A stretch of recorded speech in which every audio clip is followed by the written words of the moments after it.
D'abord la neige, puis un froid glacial ont empêché la tenue d'événements de campagne dans l'État de l'Iowa le week-end précédent le caucus de ce 15 janvier. L'ancien président Donald Trump a annulé la plupart de ces événements en personne. L'ancienne ambassadrice des États-Unis à l'ONU, Nikki Haley, a également déplacé un grand nombre de ces événements en ligne. Les personnes non passionnées resteront chez elles et les personnes passionnées viendront. Le mauvais temps n'a pas empêché Carson O'Dell d'assister à l'un des rares événements en personne que le gouverneur de Floride, Ron DeSantis, n'a pas annulé. Cheryl Whiteside a également bravé la tempête de neige pour écouter le discours de campagne de DeSantis.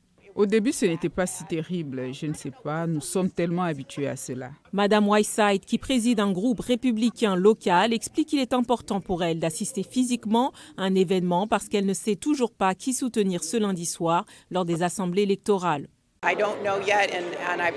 Je ne le saurai probablement pas avant ce soir. Il s'agit de la neige la plus abondante et des températures les plus froides que l'Iowa ait connues depuis de nombreuses années à l'occasion d'un caucus. Et la question est donc de savoir dans quelle mesure cela aura un impact sur la participation. L'inconnu ici est de savoir dans quelle mesure les partisans des différents candidats vont se rendre aux urnes. Les partisans de Trump lui seront-ils vraiment aussi fidèles et loyaux que tout le monde le croit? Tim Hagel estime que si les sondages se traduisent par une forte participation, il sera plus difficile pour les autres républicains de détrôner Trump ce soir et cela limitera leur capacité à prendre de l'élan au-delà de l'Iowa. Si Trump a toujours 30 points d'avance ou peut-être même plus, il semble assez improbable que DeSantis ou Haley soient en mesure de le battre ou même de s'en approcher parce que, dans une certaine mesure, il divise le vote anti-Trump.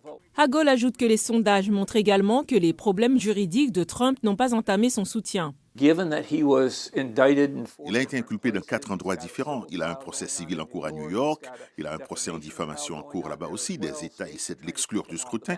Tout cela signifie, aux yeux de beaucoup de ses partisans, qu'il le persécute politiquement et donc il y a un rassemblement autour de l'effet principal qui est en train de se produire.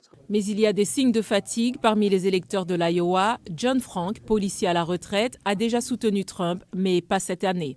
Il prend de l'âge, tout comme Joe Biden, et nous devons en tenir compte. Et il n'a jamais appris au cours de sa vie, en particulier de sa vie politique, à se taire. Frank dit qu'il va voter pour DeSantis. D'aucuns estiment que la participation est essentielle alors que les électeurs républicains de l'Iowa se réunissent ce lundi en personne pour voter pour le candidat de leur choix.